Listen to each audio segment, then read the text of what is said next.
Nothing good can come from this book. In today's video, I'm recreating the Manual of Witchcraft and Alchemy, otherwise known as Winifred Sanderson's spell book, and I'll be making a really cool sign. So the first thing I did was get a pattern from the web, and then I cut out several pieces using my scroll saw. I was trying to get the same color as the book is, so I used red, white, and yellow paint to try and achieve this, and I just mixed them all together. The spell book is an evil magic book owned and used by the Sanderson sisters to create potions and cast spells. Right now, I'm painting the area where the stitches go.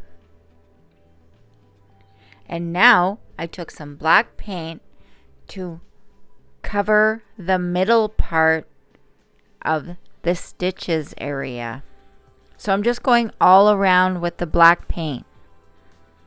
But I'm trying just to get in the center part, because there's another color that's going to go on top.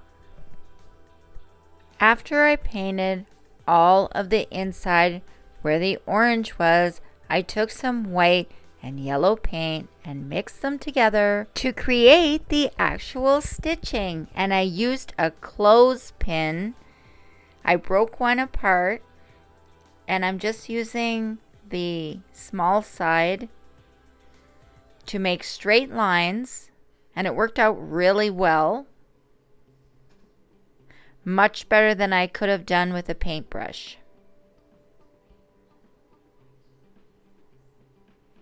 And here's how it looks so far. And here it is placed on my board. Next, I took some silver paint and mixed it up with the existing paint that I had. But before I put that on, I decided to paint a rectangle silver. Then, once that had dried, I put this color on top. And this is going to be for the snake part of the book. I had this piece of driftwood that I found, and I cut off a piece with my scroll saw. And I just attached the two of them together with hot glue. Then, using the silver paint, I painted all around where the eyeball was going to be. This cursed spellbook was said to be given to Winifred Winnie Sanderson by the devil himself. It's bound in human skin. It contains the recipes for her most powerful and evil spells. This book has a human eye on the front cover and often sleeps, only waking to the sound of its mistress, who dotes on and cherishes it. I used white modeling clay that I got from Dollarama, and I just rolled it into a ball and molded it into an eye shape, and then using another clothespin, I dug out the middle so that I could place in the piece of scroll sawed board that I had previously cut out. And here's how it looks so far.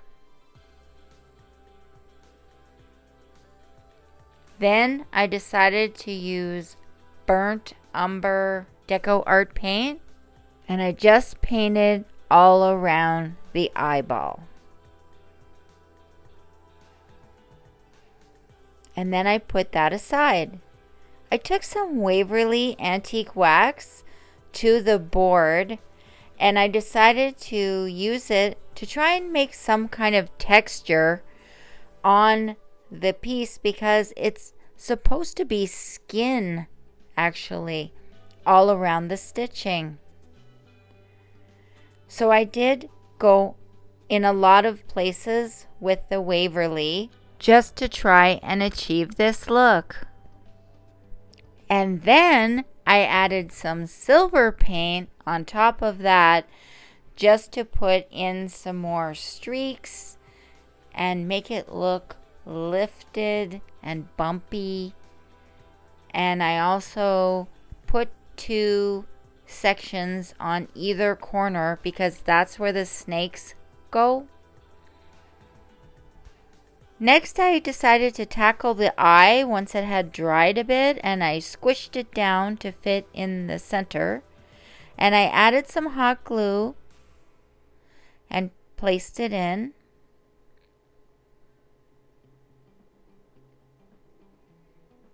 And I took some more paint and I painted all around the outside of the eye.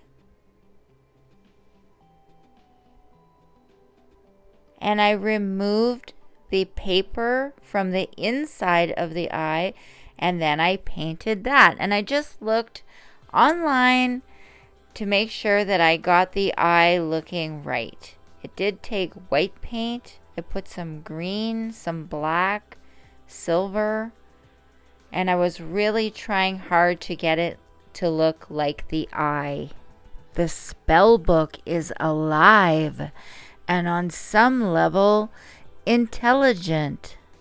Among its contents is the life potion, an evil elixir that allows the 3 witches to suck the life force out of the drinker to replenish their youth. Next, I took my wood burning tool and I made several lines in the piece just to give it even more texture and make it look worn, old, used.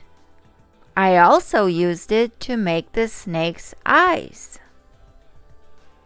The book's cover has a lock which can keep it shut, and so I used my wood burner to etch in the shape of the lock area, which then I covered in gold paint. And I also burned in several round parts all around the eye.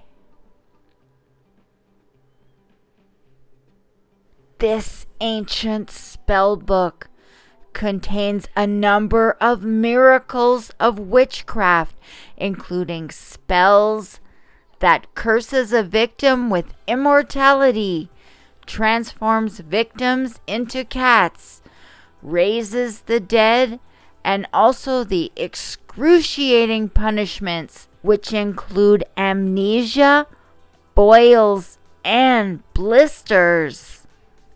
In front of each mouth on the snake-shaped ornaments were several wrinkles in the book. So what I used to achieve this look was hot glue. I let the glue dry and then I painted them orange.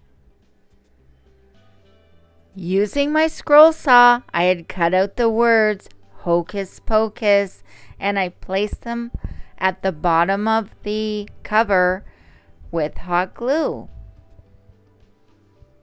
All along the side of the book, there were some fingers, and so I used hot glue for those as well, and then I painted those brown.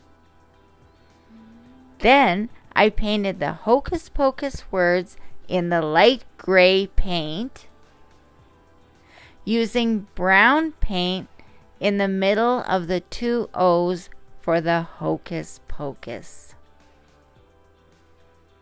I then continued painting the snakes and also the wrinkles.